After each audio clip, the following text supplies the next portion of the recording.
The photograph sat in a cardboard box in Aaron's garage, buried beneath old tax returns and forgotten birthday cards. His high school graduation photo, taken by a neighbor who noticed his parents weren't there. They'd been at Luke's regional football championship 3 states away, watching their golden son throw touchdown passes, while Aaron walked across an auditorium stage to scattered applause from people who barely knew his name.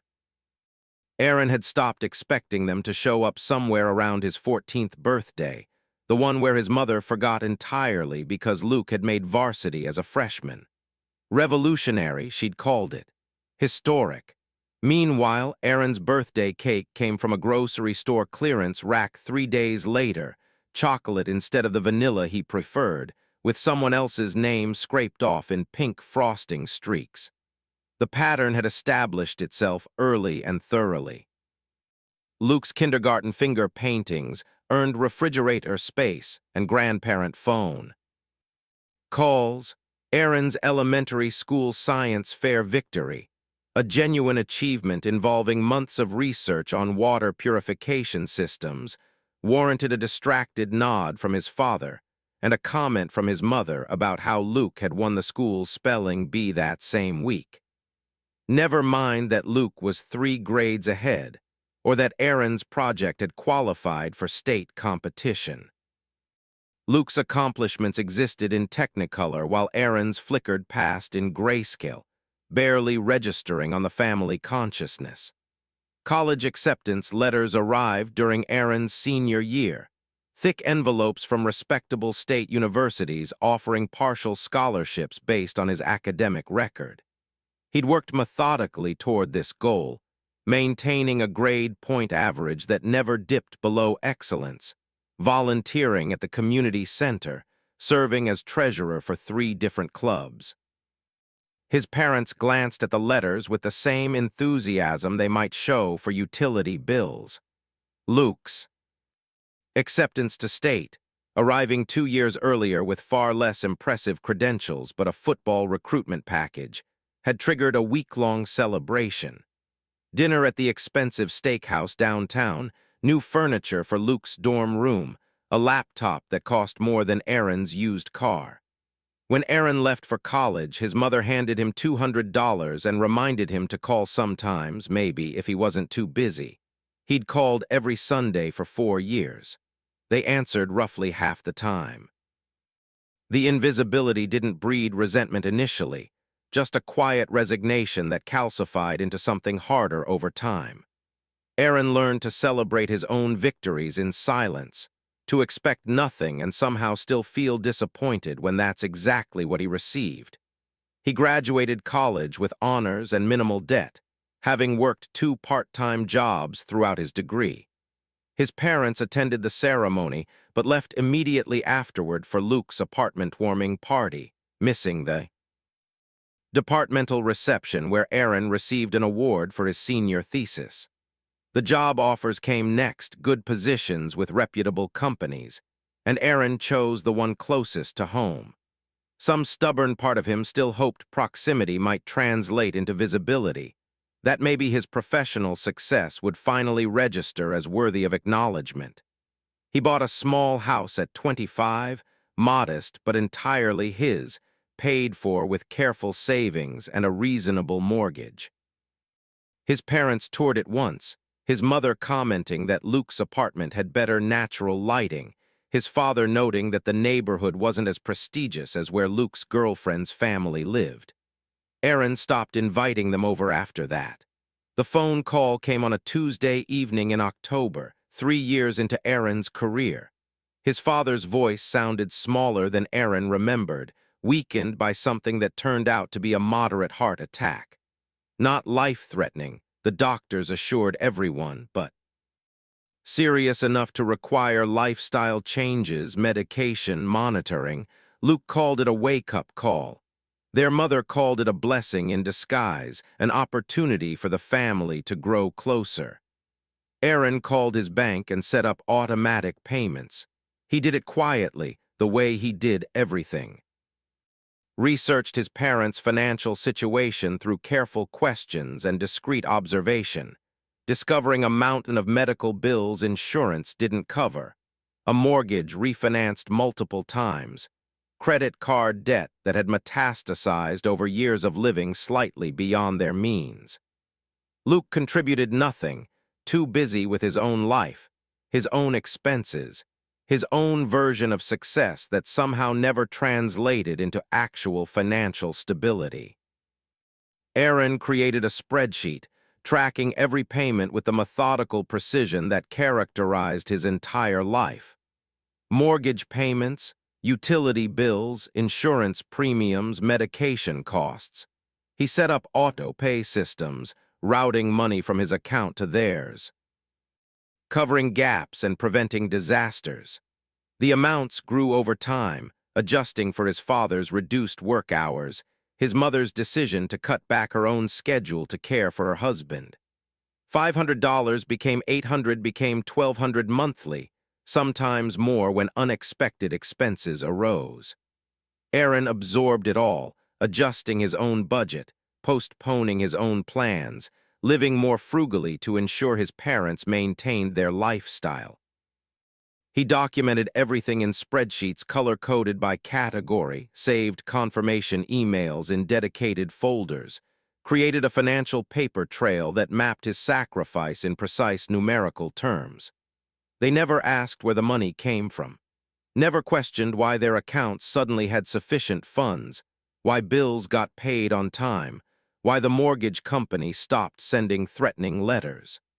Aaron waited for acknowledgement that never arrived, for gratitude that remained perpetually absent. His mother mentioned once that their finances had improved, attributing it to better budgeting. His father nodded agreement, praising their own fiscal responsibility. Luke took credit during a family dinner, casually mentioning he'd helped out here and there, implying regular contributions that existed only in his imagination. Their parents beamed at him, their generous son, their thoughtful boy who took care of family. Aaron said nothing, just cut his chicken into smaller pieces and swallowed words along with food that tasted like cardboard. The invisibility had become complete. Aaron existed as a ghost in his own family, present but unseen, contributing but unacknowledged, loving but unloved in return.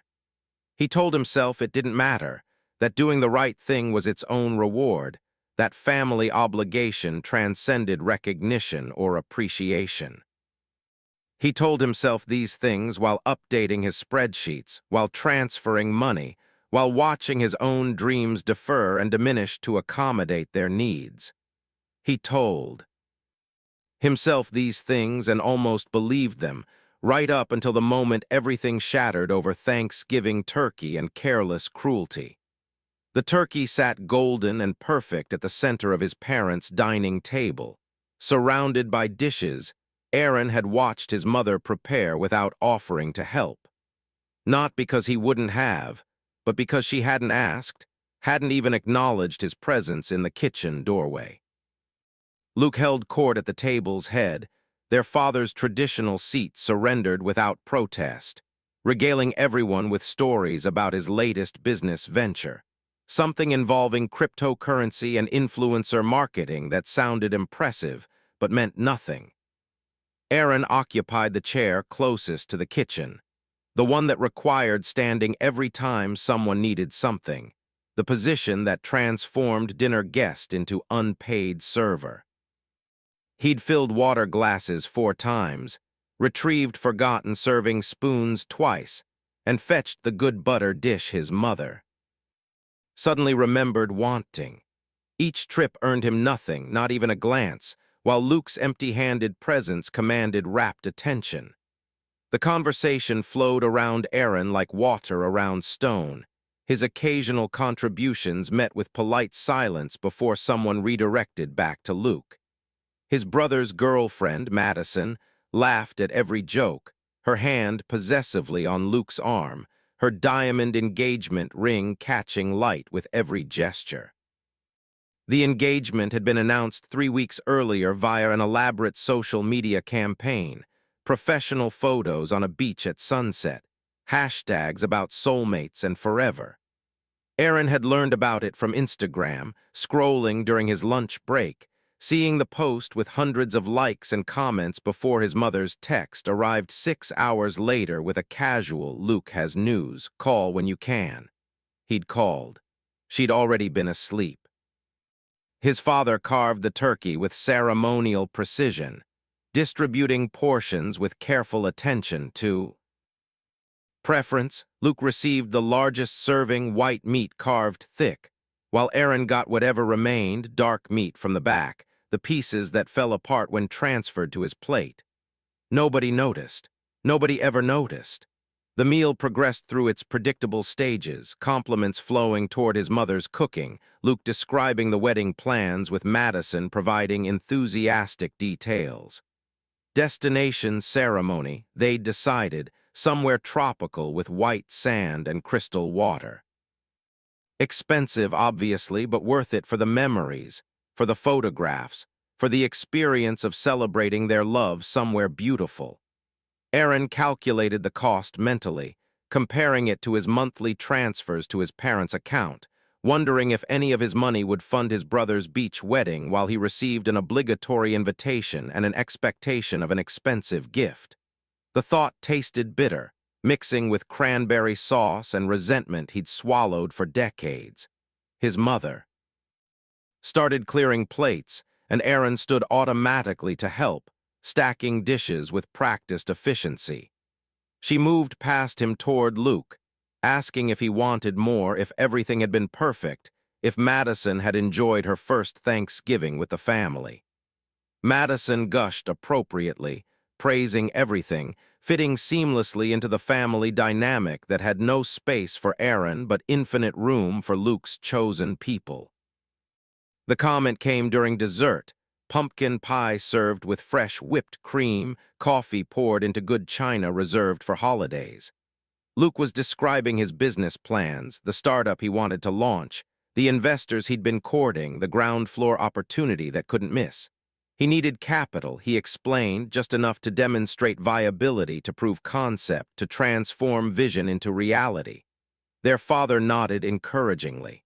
Their mother smiled with absolute faith. Aaron recognized the setup, the familiar pattern of Luke's schemes that always required other people's money and never quite materialized into promised success. Aaron could help, Luke said casually, gesturing with his fork. He's got that steady job, that house, probably has savings just sitting there doing nothing. The assumption landed like a slap. Not a request, not even a question, just an expectation that Aaron's resources existed for Luke's benefit, that the invisible son's purpose was funding the golden child's dreams. Aaron doesn't help with anything, his mother said, her voice carrying that particular tone of disappointment Aaron had heard his entire life. Never has, too busy with his own concerns to think about family. The words hung in the air, stunning in their casual cruelty, their complete disconnection from reality. Aaron felt something crack inside his chest, some load-bearing structure that had supported years of neglect finally reaching its failure point. "That's not," he started, but his father interrupted. "Your mother's right, you've always been distant, Aaron, self-involved, not like Luke, who always thinks about family first." Luke nodded agreement, his expression sympathetic, as if Aaron's selfishness was a character flaw they all had to tolerate with patient understanding. "It's okay, buddy. We know you're focused on your own thing. Can't expect everyone to be generous." Aaron's hands tightened around his coffee cup, knuckles whitening, the ceramic warm against his palms. He thought about his spreadsheets, his automatic payments, his 3 years of silent sacrifice. He thought about every missed opportunity, every deferred dream, every dollar transferred to keep their lives comfortable while his own remained constrained. "I've been paying your mortgage," he said quietly. His mother laughed, actually laughed, the sound sharp and dismissive. "Don't be ridiculous, Aaron. We pay our own bills. We're not charity cases." For 3 years, since Dad's heart attack.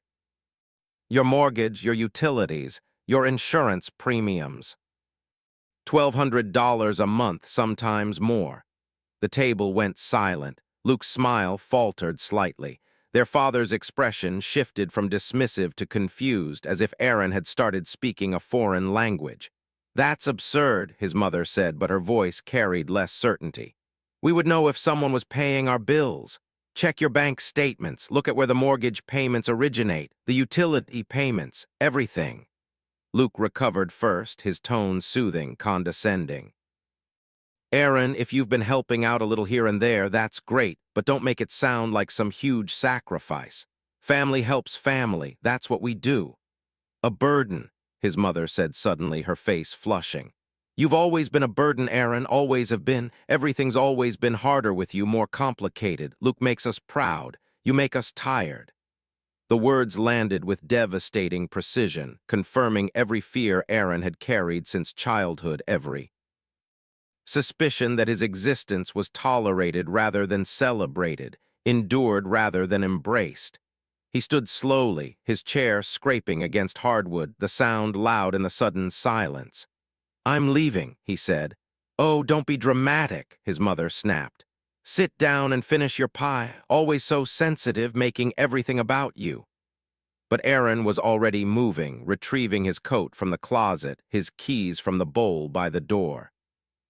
Behind him, he heard Luke say something about mental health, about Aaron always being unstable, about how they'd tried their best, but some people just couldn't be helped.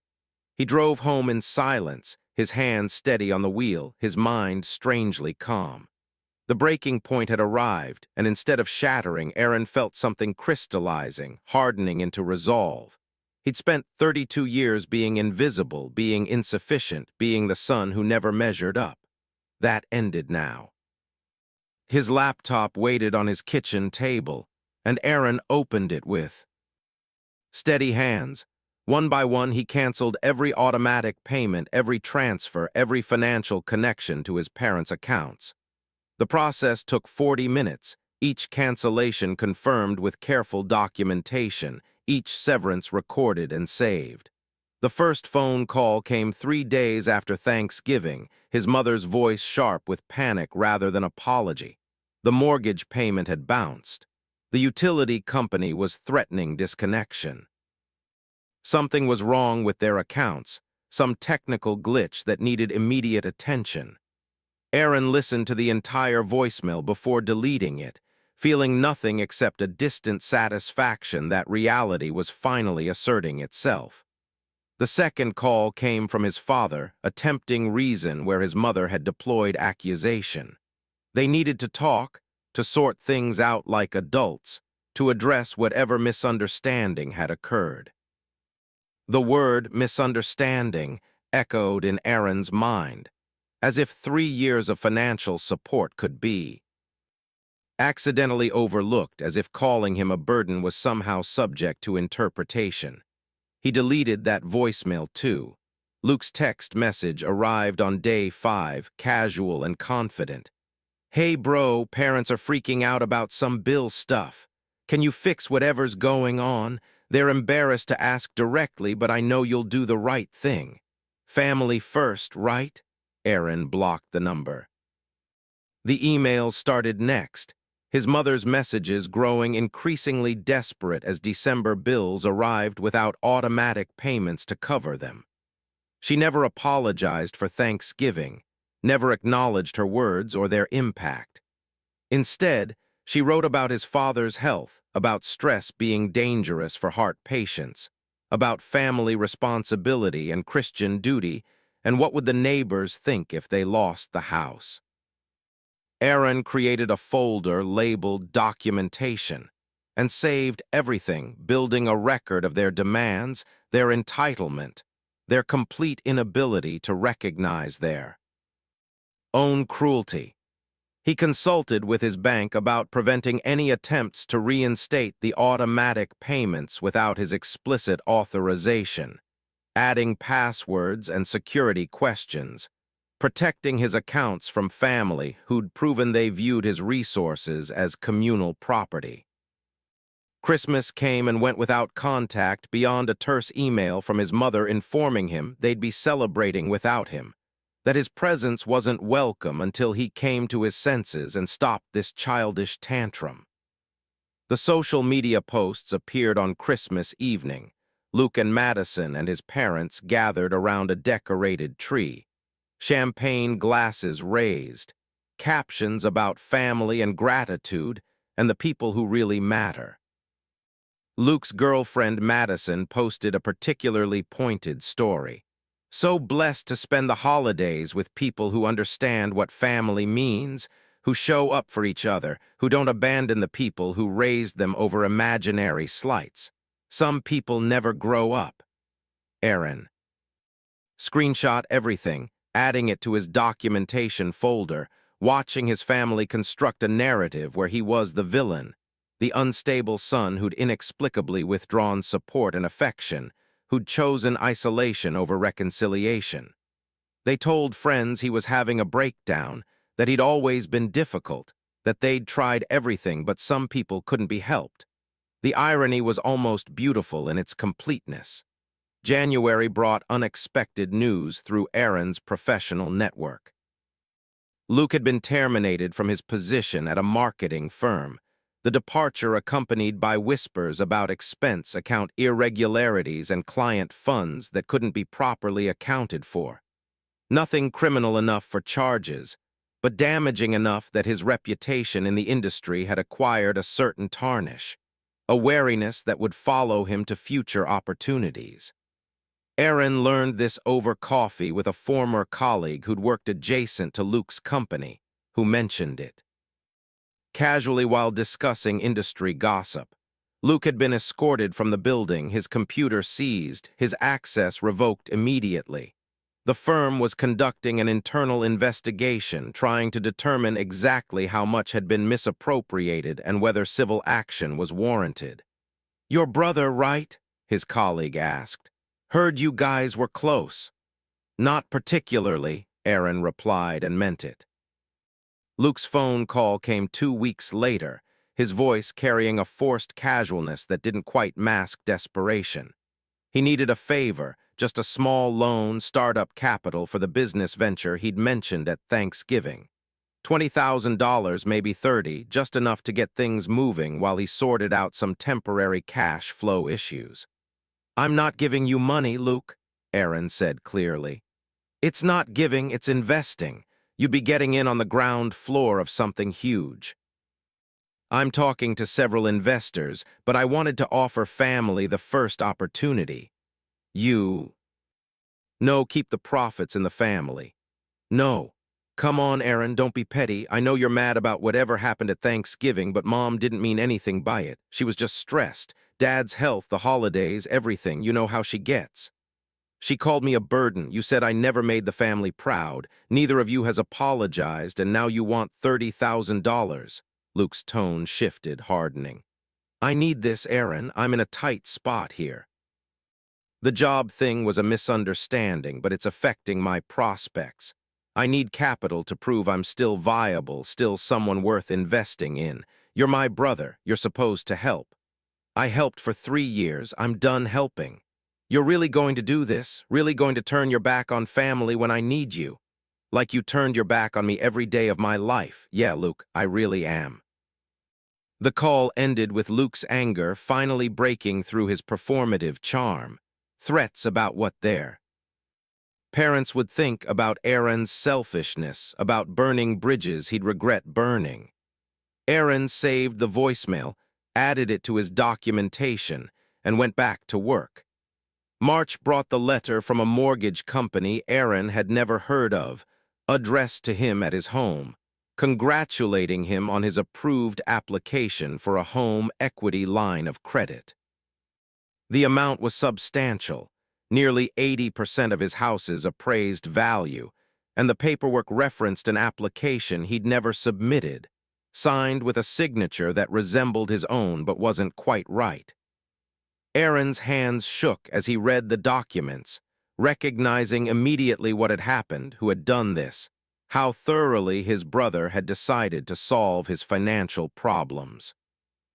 Luke had forged his signature, used Aaron's house as collateral, committed identity theft with the casual entitlement that characterized everything he'd ever done. The police report took 3 hours to file, the officer's expression growing. Increasingly serious as Aaron presented his documentation. The forged signature, the unauthorized application, the money that had been deposited into an account Aaron could prove wasn't his. The officer made calls, took photographs of documents, assured Aaron this was clearly fraud, clearly criminal, clearly something that would be investigated thoroughly. "Family member?" the officer asked, noting the shared last name on the application. "My brother," Aaron confirmed. "That complicates things sometimes." "You sure you want to pursue this?" "Absolutely certain." The lawyer came recommended by a colleague, a sharp woman named Marissa Chen who specialized in identity theft and financial fraud. She reviewed Aaron's documentation with impressive speed, her expression growing more satisfied as she absorbed the evidence. "This is actually a strong case," she said. "The signature's clearly forged, you have no relationship with this mortgage company, and the money trail leads directly to your brother's accounts. The prosecutor's office will love this. It's clean, documented, and the perpetrator was stupid enough to use his own banking information." "What happens to him?" Aaron asked. "Prison, potentially. More likely probation and restitution if he pleads out, which he will once he sees the evidence. This isn't a case you fight. This is a case you settle and hope for leniency." The phone calls from his parents started immediately after Luke's arrest, his mother's voice shrill with disbelief, his father's heavy with disappointment. How could Aaron do this to his own brother? Over money? Over a misunderstanding? Didn't he understand this would ruin Luke's life, destroy his future, devastate the family? "He committed a felony," Aaron said calmly. "He forged my signature and tried to steal $80,000 using my house as collateral. That's not a misunderstanding." "That's a crime. He was desperate," his mother sobbed. "You refused to help him, pushed him into corner. This is your fault as much as his." Aaron hung up and blocked their numbers, the action feeling less like cruelty than self-preservation. The plea deal came together quickly, Luke's public defender recognizing the impossibility of mounting any defense against such clear evidence. Luke pled guilty to identity theft and fraud, receiving 5 years probation, substantial fines, restitution to Aaron for legal fees and damages, and a criminal record that would follow him permanently. The courtroom was small, institutional, smelling of floor polish and recycled air. Luke looked diminished in his suit, his golden boy confidence stripped away, replaced by something that might have been genuine fear. Their parents sat behind him, their expressions accusing, as if Aaron's presence in the victim's seat was somehow the real betrayal. The judge's sentence was thorough and unforgiving, emphasizing the violation of trust, the calculated nature of the crime, the damage done to family. Relationships. Luke nodded through it all, his face pale, accepting consequences that were simultaneously severe and insufficient.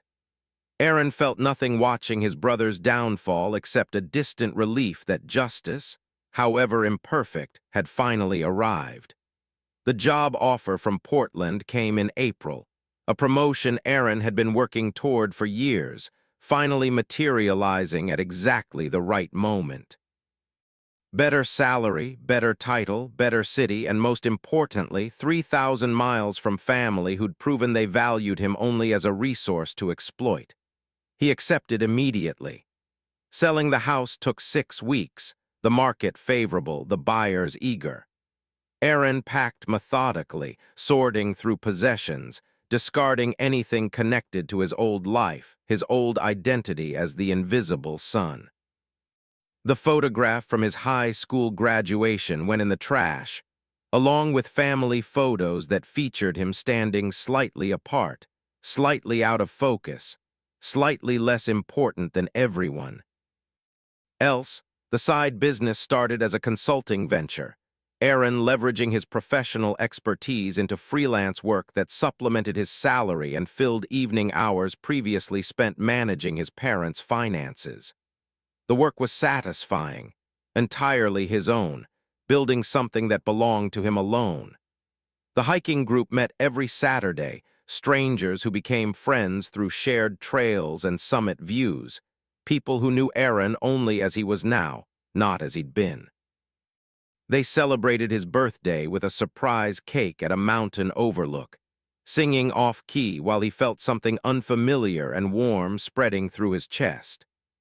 Therapy started in June, weekly sessions with Dr. Patricia Morrison, who listened to Aaron's story with professional compassion and helped him understand that cutting off toxic family wasn't cruelty but survival, that protecting himself wasn't selfishness but necessary self-respect. "You spent 32 years being invisible," she said during one session. "Now you're learning to be seen. That's not easy, but it's essential." Aaron's new life assembled itself piece by piece, built on foundations of self-worth rather than family obligation, constructed from choices rather than expectations. He dated casually, made friends deliberately, invested in hobbies that brought joy rather than serving others' needs. The final email from his mother arrived in September, a last attempt at manipulation disguised as reconciliation. She wrote about forgiveness, about Christian charity, about how family was supposed to overcome difficulties together. She never apologized. She never acknowledged her role in driving Aaron away. She simply expected him to return, to resume his position as the invisible son who paid bills and received nothing. Aaron read it once, saved it to his documentation folder, and never replied. He was done being invisible, done being insufficient. Done being the son who existed only to serve others' needs while his own remained perpetually unmet. His new life in Portland stretched before him, full of possibility and promise, built on the radical foundation of believing he deserved better than crumbs from people who'd never valued him anyway. The golden child had fallen, and the invisible son had finally learned to see himself.